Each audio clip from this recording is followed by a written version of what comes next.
She's a good girl, loves her mama, loves Jesus, and America too. Yeah, I'm free! Come on, Matt. Free falling! Hello, and welcome to the next episode of Matt and Todd Go to the Movies, the podcast where Matt and Todd go see a movie at our local Regal cinema, and then we talk about it in the parking lot, right after the movie, first impressions, gut reactions, and we try to answer that oh-so-important question, should you see this movie? I am Todd Domer. And I'm Matt Malloy, and blessings to you as I perform a singing rendition for the first time in our podcast history. I couldn't refuse the Tom Petty ballad "Free Fallin'." I figured. I know you're loving that song, yes. So I was like, if I started, I bet I can get you involved. Great, love it. Well, our connection today to that song is we saw the movie Free Guy. Which is, a movie. It's a movie that we saw. And it's got a few people in it. It's got a Ryan Reynolds in it. He is the guy, the free guy in Free City in the movie. It's got the guy from Stranger Things, one of the older folks. I just always call him Hair because the first season it was all about his hair. Yes, it was all about. I mean, I'm still jealous of his hair, but It's like that was such the main focal point for his character in the first season. But yeah, I can't remember his name. I can't either, but he's who I think the girl should have ended up in Stranger Things. Right on. In my opinion. She went with the creepy guy instead. Which, well, some people like that. Yeah, I guess creepy guys need love too. But. Yes. So, let's see. Who else is in this? There are a whole bunch of, cameos and voice cameos, which I'm not even going to try and go through. There's no point. Also, you don't want to spoil some of the good cameos. That's true. I forget how to pronounce it already.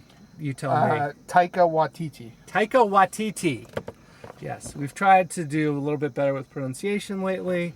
I looked it up and forgot it in the time it took us to start recording. But fortunately, Todd, you're here, and you got it. Got it. I think I've been on the right side of pronouncing his name for a little bit now. At the beginning, I know I probably butchered it. And if you're listening right now, Mr. Waititi, then I apologize. But I think we're on the right track here for his name. Yeah. Other names, I make no promises. Right. I also learned today that he's from New Zealand. Yes. So we got that going for us. And I hope that makes up for previous mispronunciations of his name. I mean, I don't care that much, but... Well, I care a lot if he's listening. Right. All right. So, who else is in this that you thought was notable? The only other person I don't recognize a lot of people in I recognize some people, but nothing super famous. There's Lil Ray Howery. Oh yeah, is that his name? He's in it, which is always weird to me because to me he's a broken down Kevin Hart. is his whole character and everything he's in. And then the guy who is one of the other programmers, not Hair from Stranger Things, but the other kind of guy. The only other thing I ever recognize him from is that he was in, I believe he was in the first Pitch Perfect movie. I'll take your word for it on that one. Pitch Perfect? Is that the right name for that movie? That is a movie. The acapella movie? Yeah, I think that's right. Pitch Perfect. Yeah. He was in that. He was a trouble tone. Oh, okay. Well, so there you go. We got some people in it. So what is this movie about? Well, let me tell you. So the movie is really about an online game. And it's like a massive multiplayer game. So you've got, all the people signing in and doing their things, and there's missions and all this stuff going on. Yeah, I would say it's like Grand Theft Auto, but in an MMO format. Yeah. Massive multiplayer online game, just Right. in case no one knows that terminology. Right. If you don't know that terminology, I'll just say this movie's not for you. So, but yeah, you've got elements of Fortnite and maybe some other notable games. But yeah, Grand Theft Auto is probably a good comp. Yeah. So it's about this game, and specifically it focuses on this NPC or non-playable character or non-player character, depending on what era you grew up in. And that's Ryan Reynolds' character. Wait, which era is which? I don't know. Oh, okay. I'm just saying there's a difference. People will say different things depending on how old they are. Interesting. I think non-playable character is probably an older term. What's the new term? Non-playing character? Non-person. Non-person character? Non-player. That sounds dumb. Non-player character, NPC. Why we got to change things that just work? Yeah, I don't know. Anyway, it's one of the side characters in the game that you encounter as a human player, and that's this character named Guy.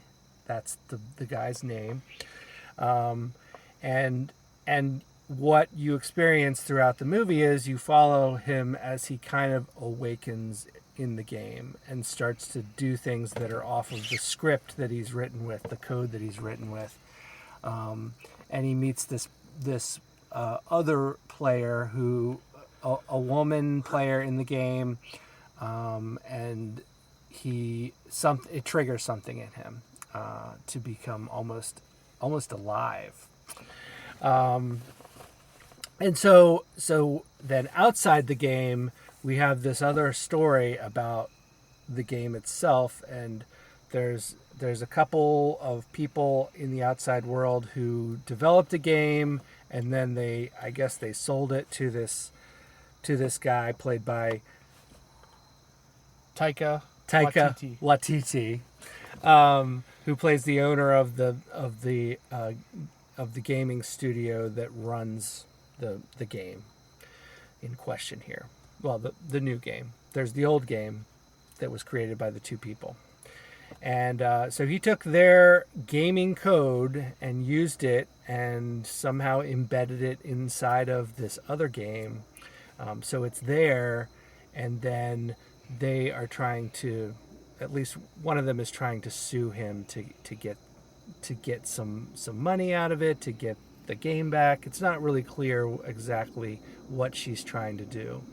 But the woman who's trying to sue him is also the woman in the game that our non-player character Guy meets. Mm-hmm. Okay? Is it clear? Maybe it's not clear, but it's a little bit hard to talk through. Yeah. The other guy that was partners with the woman in real life who created this game within the game, he works for the bad guy and does like tech support. So as the non-player character Guy starts to go off script and starts to do things in the game that are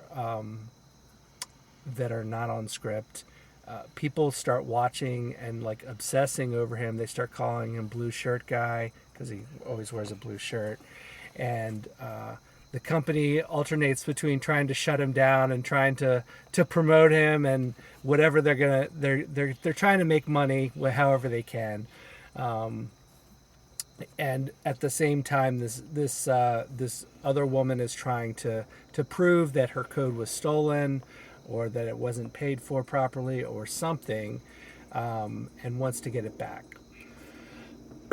Excuse me. And so what we end up seeing happen is this kind of race to see if they can, inside the game, get to this alternate world and prove that it exists, and that will give them some validation, and they'll be able to win a lawsuit, and all that stuff will happen, and things will be good. So all of that has to take place in the game, because that's where the code is. It's only in the game, and so we follow Guy, our NPC, on this quest to using all his magical wits to try and get to this, what turns out to be an island kind of in this inaccessible area in the game. And so that's kind of the story, and our bad guy is trying to do everything he can to stop them, including shutting servers down and chopping them with an axe. Yeah. So, I think that's the story. Yeah, I mean, I feel like you covered the story basis, and to go any further would give stuff away. It would. I feel. But we did miss a person in the movie. Oh, yes. That's not the big cameo surprise, but Channing Tatum's in this movie. Like, the movie starts with him. Oh, yes. And okay. he pops up out throughout the movie and stuff like that, which was a splendid surprise for me as a C. Tates fan. Yes. Well, good. All right. So, yeah, we'll leave it there. And what did you think of this film, Todd? So I think this is a dumb movie with a ton of heart. Is how I'm going to describe this movie, and that's not to say that I didn't enjoy it or something like that. It's just like, I guess I've already started down the path, so I'll get out what I have problems with this movie. Okay. And then come around to what I enjoyed about this movie. I guess I have a couple of I don't think they're big problems as far as movie making goes. They're more just like my personal problems. Like, I'm a little Ryan Reynolds burnt out, I think.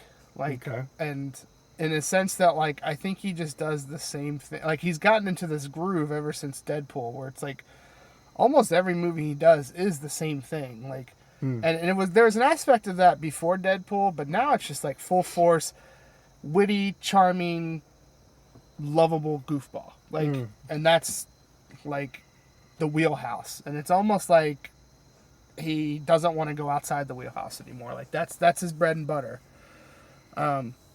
So that kind of sat wrong with me. Like, as far as the acting in general in this movie, I don't think there was really anything crazy awesome about the acting in this movie. It was a lot of, like, I mean, I guess because there's so much, like, green screen stuff that you could argue that good acting happens because they're interacting with stuff that's not there, and that is a form of acting. So I guess they did good in that aspect, but some of, like, the scenes felt super dry to me. And I can't blame that on Ryan Reynolds. I blame it on the supporting cast. Like, the woman who plays the main woman, most of their super serious scenes together, to me, felt pretty flat on her end. And then on the other side of that, you just got Ryan Reynolds being Ryan Reynolds. Like, yeah. So no one reinvented the wheel in acting with this movie. Which is, like, it's sad to me because it's hard for me to truly enjoy movies where things just kind of feel phoned in. Like, and that's where this was. It just felt like some of these performances were just phoned in. Like, everyone knows what they're somewhat good at, so they just stuck with that and didn't try. You know, Lil Ray Howery or whatever just did his Kevin Hart impression through this whole movie. And, yeah, Ryan Reynolds was just Deadpool, just minus the gore, and him. But he still got hurt a lot because he's an NPC and they can take pain. Like, so that was all that just kind of fell flat with me. And then the other kind of just nagging problem I have with this movie is that almost this whole story is based upon these people creating this code and this revolutionary new thing, and then they kind of gloss over what the finite details of how this guy got their code. Like, they mentioned something about how he bought it, but then they keep saying that he stole it, and I'm like, I don't get it. But the main story in this is them trying to find this one file in the game that can kind of prove that this island exists, like that all their work exists. And maybe I just don't know that world of coding better, but it's so hard to me to believe that there's no evidence that they created this thing besides this small little thing that's in the game. Like, that was really hard for me. Like, I feel like in what little I know of game creating, it's like saved content, backup, backup, backup. Like, and I have a hard time. They didn't guide me from A to B well enough, and so it bugged me through most of the movie. So I would say those are the two kind of biggest things that were minuses for the movie. The plus side is that if you're looking for a movie that is, like, I hate to describe movies this way, but this is the epitome of this kind of movie. It's just a fun movie. Like, if you have a little bit of experience with gaming, you know, you're going to enjoy some stuff. Certainly if you are a major gamer and you play Fortnite and stuff like that, you'll probably really love this movie, because there's just so many, like, inside jokes for those type of games in this. And then there's a ton of pop culture references. I mean, like, there's, like, the movie's really strung together by, you know, what kind of small end joke can we throw in here and stuff like that. So if you're a fan of that type of movie and that type of storytelling, then you're gonna love this movie. It's got everything that you probably want in it. And I mean, I guess the special effects were pretty good. Like, I didn't have any real problems with things looking super fake or anything like that. And but you know what, this movie made me think a lot of, and I mean, it's probably just because of the glasses aspect, but it made me think of They Live, like the movie with Roddy Piper and stuff like that. Like, where it's like an alien invasion and they can't see it, and, you know, like, except if they have these glasses on. So there was a lot of stuff that just, I saw similarities in that. And, you know, almost a little bit too, like, of the Matrix, of, like, this person who's, like, you know, just following the code and stuff like that, and then they get woken up through an experience, and then they find out they can do so much more than they ever thought and stuff like that. So some borrowed elements here and there, but that doesn't truly bother me. I wouldn't say it was a direct ripoff of any of those movies. Maybe little inspirations here and there. Yeah. So yeah, I mean, if you're just looking for a movie to experience on the big screen, this is a fine movie to experience on the big screen. There's big sprawling stuff happening, some good action scenes, some big explosions and car chases and stuff like that. So, you know, all that looks great on the big screen. If you're looking for just a movie to go and enjoy, you don't have to think too hard about and stuff like that, this is a good movie for you. If you're looking for a movie that just has a ton of heart, this movie has that, like, aspect to it. It reminds me of the movie Here Comes the Boom with Kevin James, where he plays a teacher who starts doing cage fighting to, like, help pay for stuff. And, like, I went into that movie thinking, this is such a weird premise for a movie, but I walked out going, man, so much heart in that movie. So yeah, I think most people would go in and enjoy this experience. So there's no reason to say don't go to this movie or don't see this movie.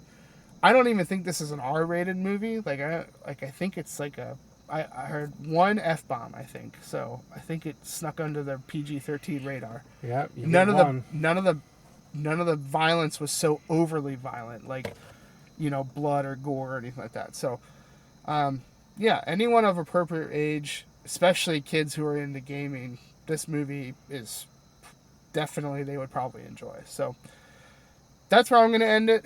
Matt, how did you feel about this old Free Guy adventure? So I think I think you're right. The acting was kind of phoned in, but where I enjoyed myself most was the story. I thought that the story was pretty fun, especially as someone who works in technology and who writes programs and all that stuff. And I'm not necessarily an online gamer, but my kids are enough that that I sort of got most of the jokes. Yeah. So I thought the story was a pretty interesting one. You know, it's not revolutionary or anything, but I think the idea of like an artificial intelligence coming to life is interesting whenever it gets done. And this one was interesting because I don't think we've seen it in exactly this way before, as like part of a game universe.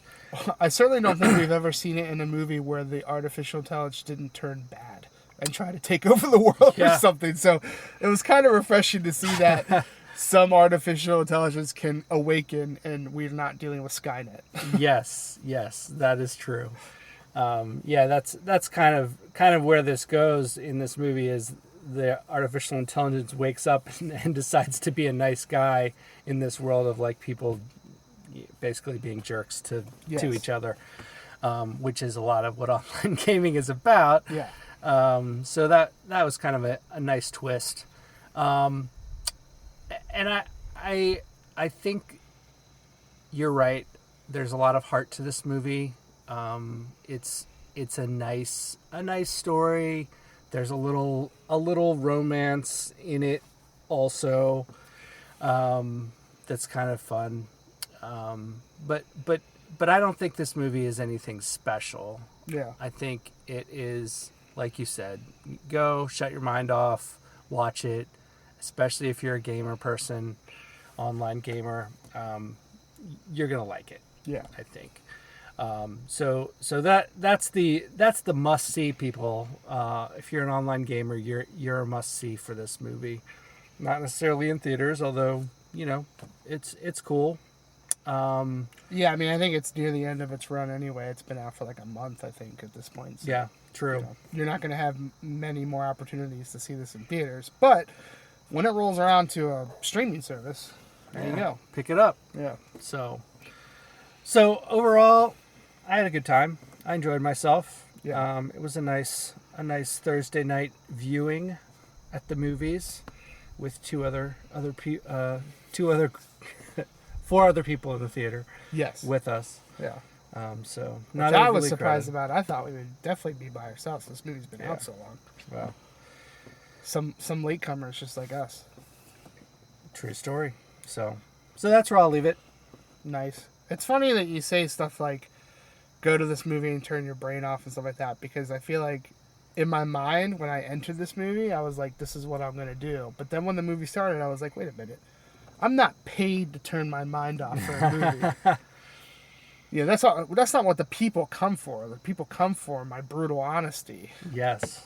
So, none of that for this podcast. I'm not turning anything off. No. In fact, I'm turning it on, and I'm turning it up to 11. We don't turn it off. Yeah. But if you want to see it and enjoy this movie, I recommend you turn should it off. probably turn it off. You'll like it more. Nice. You do. So, Matt. Yes. How many I'm not going to go there. I'll explain to you after what I thought of. Fair enough. How many, let's go pretty generic, how many all-seeing sunglasses would you give this movie, which is very much a pinnacle part of the story are these sunglasses. All the playable characters have these sunglasses and all the non-playable characters don't, and it does. So yeah, so obviously 5 being the best, because then you have 5 pairs of sunglasses you can switch between outfits and coordinate. That's right. 0 sunglasses is really bad, because then the sun's straight up in your eye, and that's not good for anyone. That's right. And if you're in the game, that means you're a then non-playable character. Yeah, you're going to get killed all the time. So on a scale of 1 to 5, I'm going to say I'm going to give this a 2.7 out of 5. It's like I said, it's nothing special, but it is fun, and I did enjoy myself. So you get a little bit above average with that side of things. But yeah, that's where I will leave it. Nice. But before I leave it, I have to say that I forgot to mention the delightful Mariah Carey song that is in the song in the movie throughout. So almost what I sang for our intro, but I was like, I had thought about the Free Fallin' on the way here, and I was like, no, this is Matt, who I'll be in the car with. I have to do Free Fallin'. I'm glad you did. So nice. Anyway, surprisingly, through us talking, I was convinced that your rating was going to be higher than mine, but it actually turned out to be a little lower. I'm at a 2.8. Okay. You know, I think if the acting wasn't so phoned into me, it might have gone up a couple. But honestly, the whole code being trapped inside code and no backups anywhere, it just really bothered me. So, because to me, it's just lazy storytelling. You throw out this major kind of plot point in this movie, but then you don't explain it further, and you're like, what's the point? Like, if you're not going to take the effort to help us get from point A to point B, I'm not going to make the effort to truly enjoy this movie. So fair enough. So I'm at a 2.8. So, well, I mean, like, we both agree it's definitely an above average movie. Yeah. But it's not, you know, it's not breaking the mold on anything or. It's not a special movie. Yeah. It's just there. Interesting It's just premise, okay. but it's like, you know, okay, haha. Yeah. There were several times where I laughed out loud at some of the gaming antics that they busted in. My rating system was gonna be the guy teabagging after he killed someone, other than how many teabags do you get this movie? Yes. You know. Glorious. Well, if you want to know what teabagging is, you'll have to look it up yourself, because this is a family podcast. Yeah, you're going to have to do a safety search on that one, because that could take you down a bad rabbit hole. It's true. Well, that's going to wrap it up for this episode of Matt and Todd Go to the Movies, where we review the movie Free Guy, starring Ryan Reynolds. And we gave it a decent rating, an average rating of 2.75. Todd gave it a 2.8. I gave it a 2.7, and we meet in the middle. Yeah. And we say, yeah, this is worth seeing. Go ahead, especially if you're a gamer dude or a gamer girl or a gamer non-binary. Gamer person. Correct. Yeah. That's what I should have used. Dang it. Well, anyway, thank you for listening to our podcast. We will keep making these podcasts probably forever because we love it. We are coming up on a 2-year anniversary in October. We are. It's kind of nice. We'll be celebrating that with something special, I'm sure. I don't know what it is. Yeah, I don't know what it is either. But I'm sure it'll be special. Ooh, something special. You said the magic word. Special. Yes. Well, thank you for listening, and we'll see you next time. Da da da da da da da da.